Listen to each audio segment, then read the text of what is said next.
राग दरबारी श्रीलाल शुक्ल। व्यंग्य के साथ सामाजिक सच्चाई।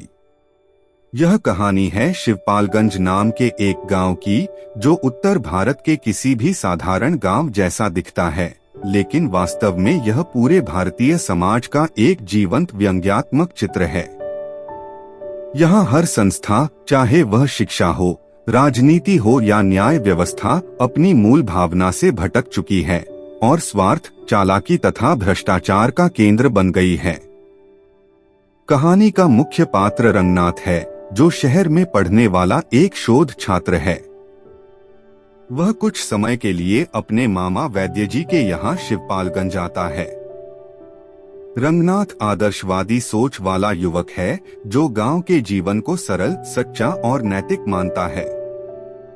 लेकिन जैसे जैसे वह गांव के जीवन को करीब से देखता है, उसकी यह धारणा धीरे धीरे टूटती जाती है। वैद्य जी, जो रंगनाथ के मामा हैं, गांव के सबसे प्रभावशाली व्यक्ति हैं। वे केवल एक वैद्य, हकीम ही नहीं, बल्कि गांव की राजनीति, पंचायत, सहकारी समिति और शिक्षा संस्थानों के असली नियंत्रक हैं। वे सीधे तौर पर हर जगह नहीं दिखते, लेकिन हर निर्णय में उनका प्रभाव स्पष्ट होता है। वे सत्ता को बनाए रखने के लिए हर तरह के हथकंडे अपनाते हैं, चाहे वह चालाकी हो, झूठ हो या लोगों को आपस में बांटकर शासन करना। शिवपालगंज का कॉलेज इस कहानी का एक महत्वपूर्ण केंद्र है। यह कॉलेज शिक्षा का मंदिर कम और राजनीति का अखाड़ा ज्यादा है। यहाँ के छात्र पढ़ाई से ज्यादा गुटबाजी, चुनाव और नेताओं की तरह व्यवहार करने में व्यस्त रहते हैं।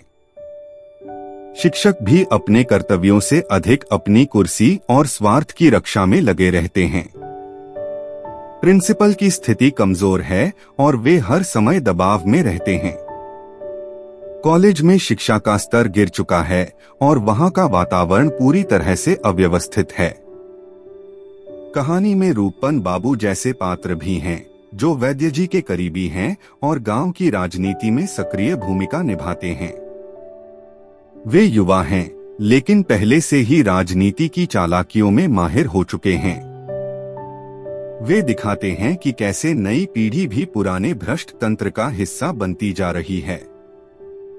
शिवपालगंज की सहकारी समिति भी भ्रष्टाचार का एक प्रमुख उदाहरण है।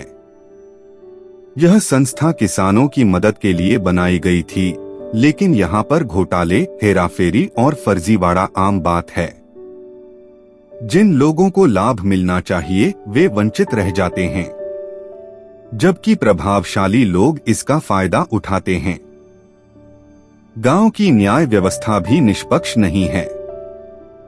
यहाँ फैसले सच्चाई के आधार पर नहीं, बल्कि ताकत, प्रभाव और चालाकी के आधार पर लिए जाते हैं।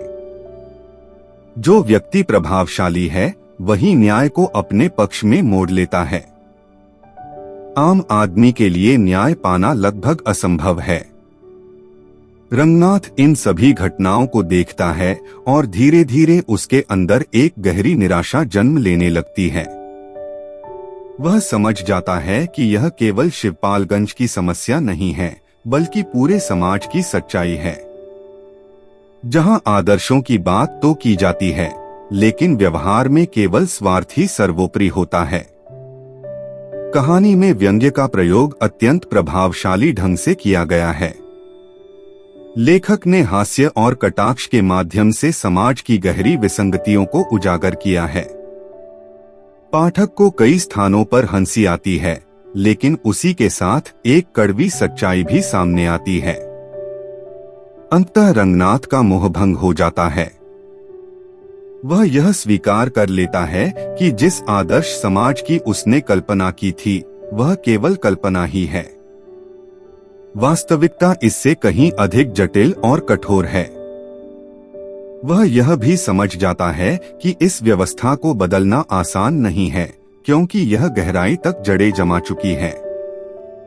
राग दरबारी केवल एक कहानी नहीं है, बल्कि भारतीय समाज का एक दर्पण है।